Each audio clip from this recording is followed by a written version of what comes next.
Eduardo Mendezin. La guerre quotidienne des anges dans l'espace. Bonjour bien-aimés.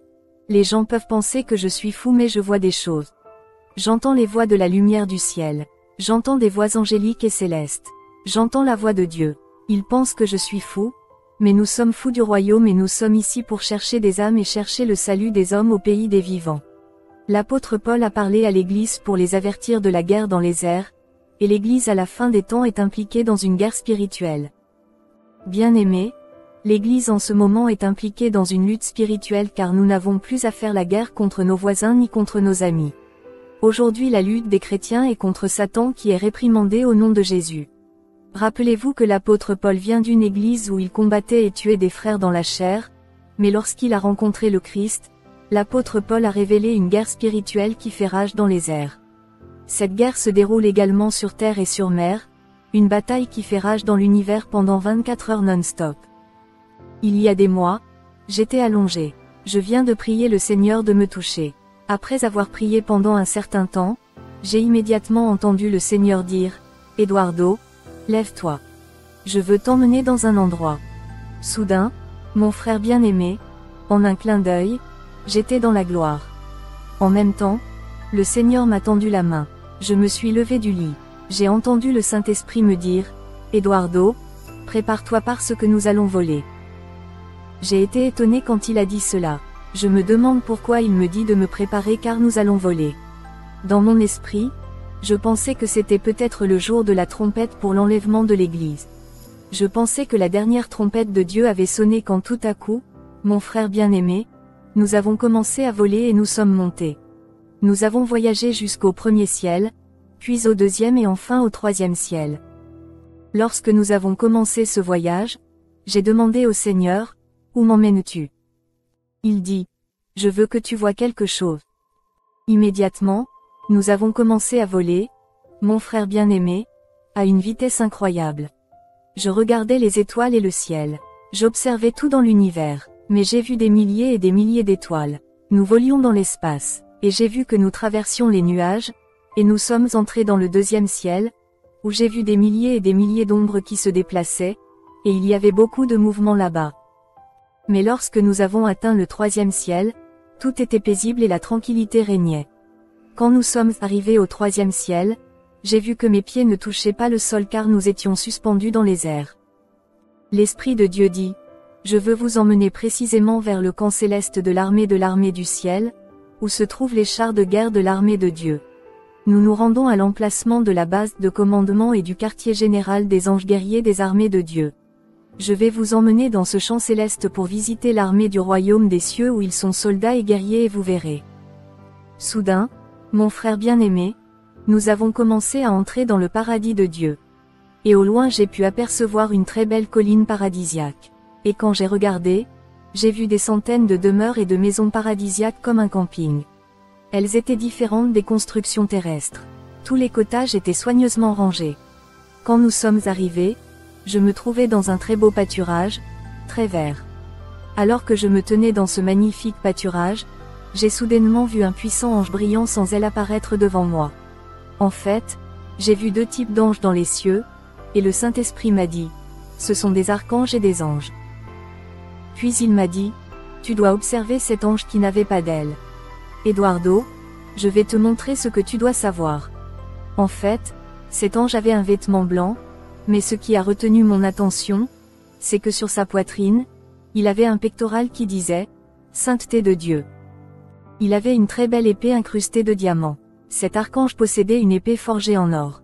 À son arrivée, il leva l'épée en signe de respect pour le Saint-Esprit de Dieu. Aussitôt l'ange m'emmena dans un endroit paradisiaque qui était le quartier général de l'armée du ciel. Soudain, j'ai commencé à remarquer que ces armées du ciel étaient vêtues de vêtements blancs. Chacun d'eux était vêtu d'une armure dorée, ce qui était génial. Ils semblent prêts au combat. Cependant, j'ai compris que lorsque ces anges guerriers n'étaient pas déployés dans la guerre, ils passaient du temps à louer, à adorer et à danser devant Dieu, car je les ai vus chanter pour Dieu. Ils ont chanté pour l'agneau de Dieu qui est leur victoire pendant des siècles après des siècles. Je les ai regardés se promener et danser. Ils dansaient avec leurs perles à la main. J'ai observé un ange. Au lieu de prendre son épée, il prit son tambourin. À ce moment-là, ils modifièrent leurs instruments de musique, ils se mirent à chanter comme une chorale céleste très belle. Ils rendaient gloire à l'agneau de Dieu. Ils n'ont pas arrêté de chanter. Et ils ne cessèrent de rendre gloire à l'agneau de Dieu. Quand soudain j'ai vu un de ces archanges qui avait des ailes. Il se tenait à côté de l'Esprit de Dieu. Il m'a dit, « Tu vas voir quelque chose, Eduardo. Préparez-vous car je vais vous emmener à un niveau de gloire que vos yeux n'ont pas vu. » Aussitôt l'archange qui tenait le chauffard commença à le faire sonner. Alors que l'archange sonnait le chauffard, immédiatement les anges de guerre qui louaient Dieu prirent leurs épées. J'ai vu tous les anges de bataille commencer à s'aligner en formation de combat. Ils forment un alignement pour le combat. L'Esprit de Dieu m'a dit, « Eduardo, prépare-toi parce que tu vas assister à une guerre dans les airs. » Soudain, les troupes angéliques alignées en formation disparurent, et je ne les vis plus. Ces régiments d'anges guerriers furent déployés. Je ne les entendais plus bien qu'il y ait un vent fort. À ce moment-là, nous avons commencé à avancer à une vitesse incroyable. En fait, nous sommes descendus au deuxième ciel où se déroulait une guerre meurtrière entre anges et démons. Mon frère bien-aimé, les anges se battaient continuellement et j'ai compris qu'ils se battaient pour nous. Ils se servaient de leurs épées. Il faut savoir que la guerre des anges est liée à la prière des saints sur terre et ils veulent que nous prions. Plus nous prions, plus ils deviennent forts et plus il leur est facile de gagner la guerre. En ces temps critiques de la fin, nous devons passer du temps dans la prière et nous devons toujours prier sans cesse. Dans la guerre contre les légions de l'espace, j'ai vu les archanges tenir des chaînes pour lier les démons. Les anges de bataille utilisaient leurs épées dégainées. Ils rugiront au combat et crieront et les démons tomberont dans les trous. Je voulais connaître la raison de cette bataille et pourquoi cette agitation. L'Esprit de Dieu m'a dit de continuer à veiller. J'ai observé les anges qui se battaient et se battaient quand soudain il y avait une ouverture dans le ciel et la glorieuse lueur de lumière descendait du troisième ciel, illuminant l'espace sombre. L'Esprit de Dieu m'a dit, « Eduardo, les anges mènent cette bataille parce que quelque chose de grand, un miracle arrive pour quelqu'un dans le pays. » L'Esprit de Dieu dit, « Eduardo, chaque fois qu'il y a un miracle, chaque fois que tu vas sauver quelqu'un, chaque fois qu'un croyant va obtenir une réponse à sa prière, les anges de guerre doivent se battre. La scène de guerre au firmament à laquelle vous êtes témoin se produit chaque jour, jour après jour, de temps en temps, et pour que quelqu'un soit touché, pour que quelqu'un soit libéré et pour que quelqu'un soit sauvé. Et pour qu'un croyant obtienne une réponse à cette prière, il y a une bataille et une guerre au firmament entre les anges guerriers et la légion de l'air. Beaucoup de gens dans l'Église ne s'en rendent pas compte car ils ne le voient pas. Le peuple de Dieu prie et reçoit des réponses, mais il ne voit pas la bataille dans l'espace des anges de guerre contre les légions de l'air qui se déroulent pour qu'ils puissent recevoir le miracle. En fait, une bataille est en cours pour chaque âme sur terre et pour chaque homme dans le monde spirituel. Dans cette guerre aérienne, la prière donne aux anges de la guerre le dessus dans cette bataille. Plus vous priez, plus les anges seront victorieux dans cette bataille. Si vous vous relâchez dans la prière, les anges de la guerre n'auront pas le dessus. L'Esprit de Dieu m'a dit, « Viens, je t'emmène voir ce qui a causé cette guerre. Je montrerai pourquoi cette guerre a éclaté au firmament. » Soudain, nous avons commencé à nous déplacer à grande vitesse et nous sommes descendus du deuxième ciel et nous sommes entrés dans le premier ciel. J'ai vu le nuage de la terre. Puis j'ai vu dans le pays un pasteur dans sa maison, à genoux en prière. J'ai vu cet homme de Dieu en prière, et je l'ai entendu dire, au nom de Jésus-Christ, toutes les principautés, tous les gouverneurs et puissances de la région, l'homme fort et ses alliés et tous les esprits opposés, vous êtes liés. Et rejetés au nom de Jésus-Christ. Je démolis toute la forteresse de l'ennemi et tous les obstacles. Mes frères, c'est la prière d'autorité et les paroles de l'homme de Dieu qui ont provoqué la guerre qui a éclaté dans l'espace provoquant un grand désordre au deuxième ciel. L'Esprit du Seigneur m'a dit, cette prière est le cataclysme qui a provoqué la bataille que vous avez vue. Chaque fois que vous passez du temps en prière, des anges de guerre seront rassemblés et déployés contre des légions aériennes. Et plus vous priez, plus fort sera votre prière. Les anges obtiennent. L'Esprit de Dieu m'a dit, je veux que tu vois ce qui se passe lorsque tu pries. Mon frère bien-aimé, j'ai vu la gloire de l'agneau descendre. Il s'agissait en fait d'une nouvelle onction sous forme d'huile qui laissait le ciel tomber sur la tête de l'homme de Dieu qui priait. L'Esprit de Dieu m'a dit, chaque fois que quelqu'un mène des batailles spirituelles et passe du temps dans la prière, Je lui donne l'onction du ciel pour qu'il soit fort parce qu'il a libéré l'onction et il a besoin d'être rechargé pour ne pas faiblir. Et cette charge est l'onction d'huile venant du troisième ciel. Chaque fois que quelqu'un mène cette bataille, je lui donne quelque chose de nouveau à chasser dans une nouvelle onction. Le Seigneur a dit, « Monsieur Eduardo, tu dois prendre l'armure et ne pas l'abandonner. Prends ton bouclier et prends ton épée, portez vos chaussures aux pieds. Prenez le pectoral. » Le Seigneur dit, « Eduardo, prends ton casque et ne le lâche jamais. Ne soyez pas comme la plupart des croyants d'aujourd'hui, ils prennent le bouclier demain, ils l'abandonnent. Ils prennent l'épée aujourd'hui et demain ils enlèvent leurs chaussures. L'armure de Dieu doit être complète. Si vous n'avez pas l'armure de Dieu, vous ne pourrez pas vous battre. Lorsque l'Église prie dans un combat spirituel, il y a une guerre au ciel. Car lorsque l'Église combat, les anges de guerre combattent aussi. Tout ce que vous liez sur terre est lié au ciel. Tout ce que vous déliez sur terre est délié au ciel. C'est pourquoi il est important d'entendre Dieu dans cette guerre. L'Esprit de Dieu m'a dit, ne laissez pas l'ennemi entrer dans votre maison car beaucoup d'enfants de Dieu ont permis à l'ennemi d'entrer dans leur maison. Nombreux sont ceux qui laissent le diable s'emparer de leur maison. Leurs maris dans la maison doivent se battre dans la prière pour empêcher l'ennemi d'entrer dans cette maison. Vous n'êtes pas là que car Dieu vous a mis comme tête. Lorsque le diable entre dans une maison, il détruit l'économie et les finances de la famille. Il y aura la faim, vous allez avoir des pénuries, vous allez diminuer et votre famille sera perdue.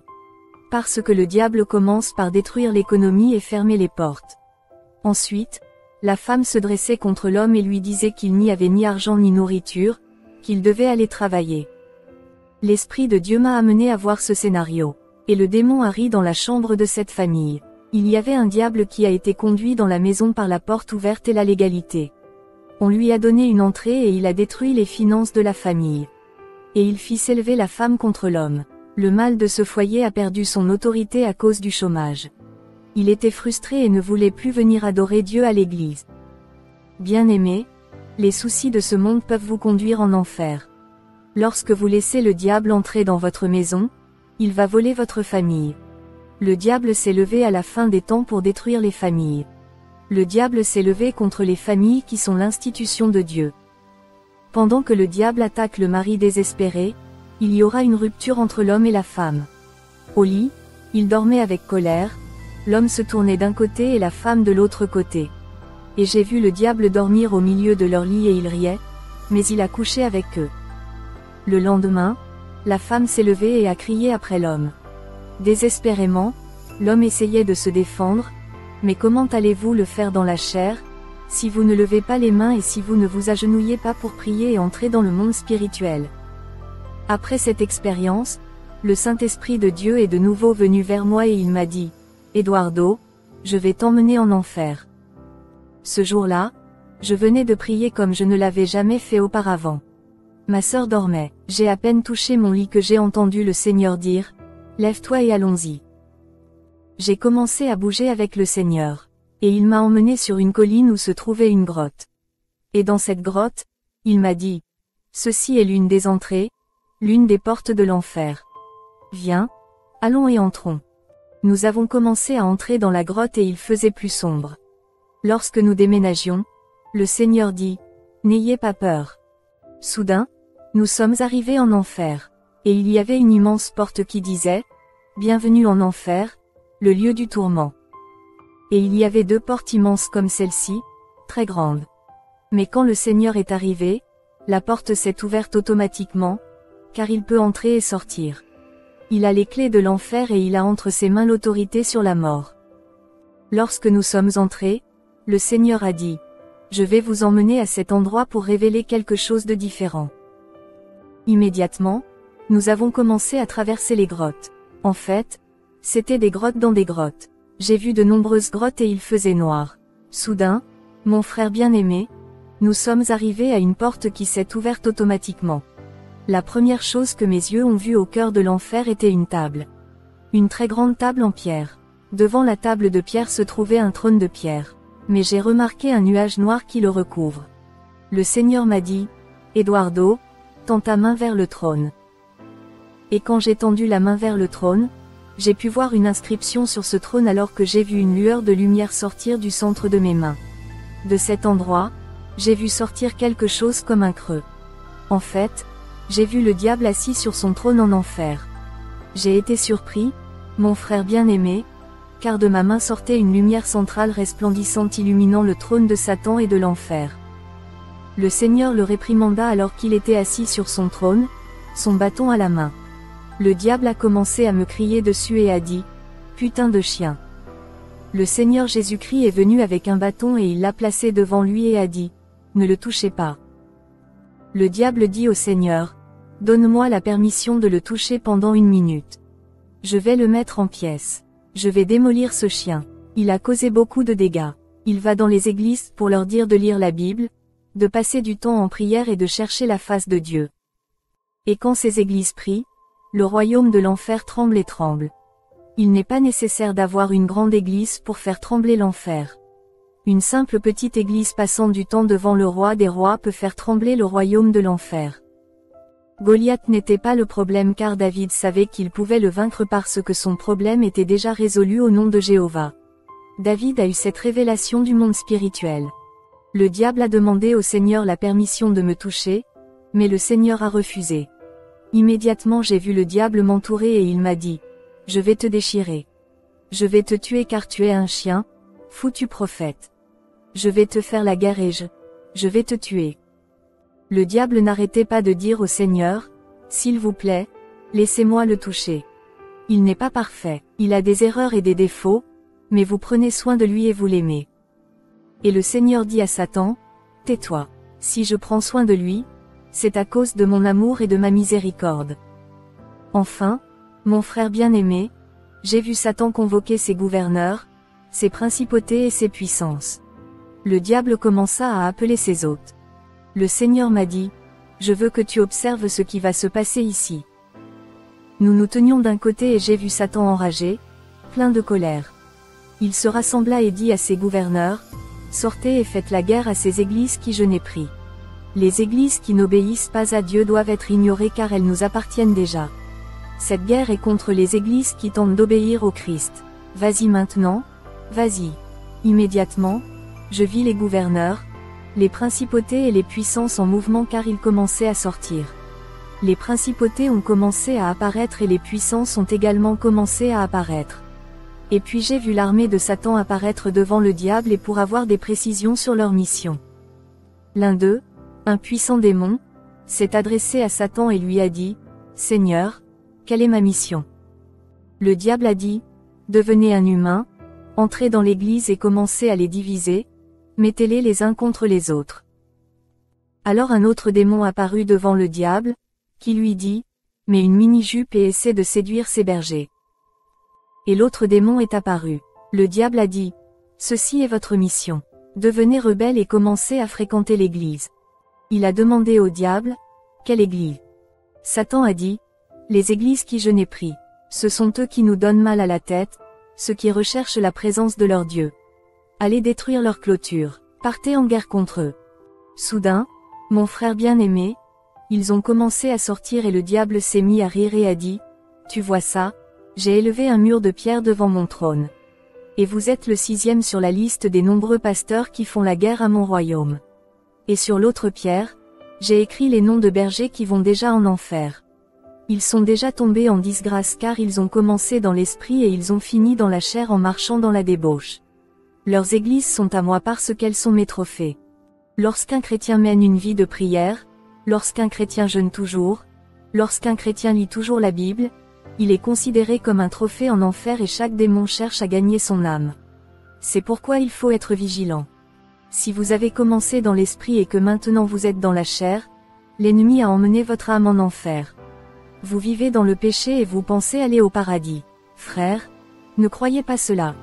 Le diable m'a dit, je vais te faire la guerre. Je vais te déchirer. Je vais vous détruire si vous négligez une seconde votre dévotion quotidienne à la prière, si vous négligez pendant 1 minute votre obligation quotidienne de lire la Bible, j'entrerai et je vais tuer votre femme. Vous négligez une seconde votre marche avec Dieu, je tuerai vos enfants. Je les mettrai en pièces et je les torturerai 7 fois plus cruellement que vous ne le pensez. Je vais te torturer 7 fois plus. Ceci est pour vous si vous négligez votre dévotion.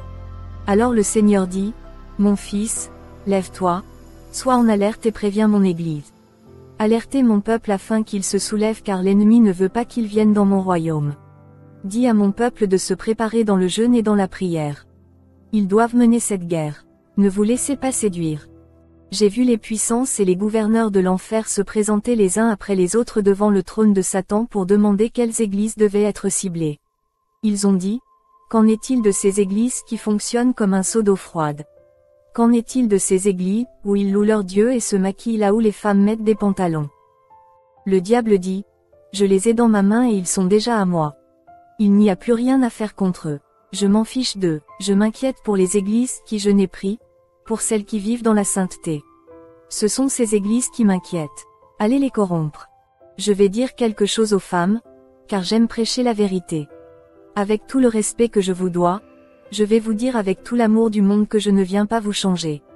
Christ vous aime, c'est lui qui peut vous changer. Lorsque vous vous peignez, vous dites à votre Dieu, tu m'as rendu imparfait. Je ne devrais pas être comme ça et c'est à ça que je dois ressembler. J'ai vu dans le monde des esprits comment le diable vient et dit aux femmes qu'elles sont très laides. Je l'ai vu dans l'esprit. J'ai vu et entendu un démon se moquer de ma femme. J'ai prié pendant 4 ans pour que ma femme enlève ses jupes et ce maquillage. J'ai passé 4 ans à lutter contre l'esprit de vanité. À un moment donné, ma femme m'a dit, si tu continues à prêcher ce message, je vais continuer à me peindre le visage. Je lui ai dit, je continuerai à prêcher ce message. Ni vous, ni personne, ni le diable ne changerait ce message. Soudain, dans un rêve, après 4 années de combat et de prière, le Saint-Esprit est venu et a dit, viens, je veux que tu observes quelque chose. Dans cette vision, je crois que ce que j'ai vu était un esprit impur qui a dit à ma femme, tu es très moche, tu as besoin de maquillage. J'ai défié l'esprit impur, j'ai proféré des menaces et je l'ai réprimandé. J'ai dit, ma femme est belle à mes yeux.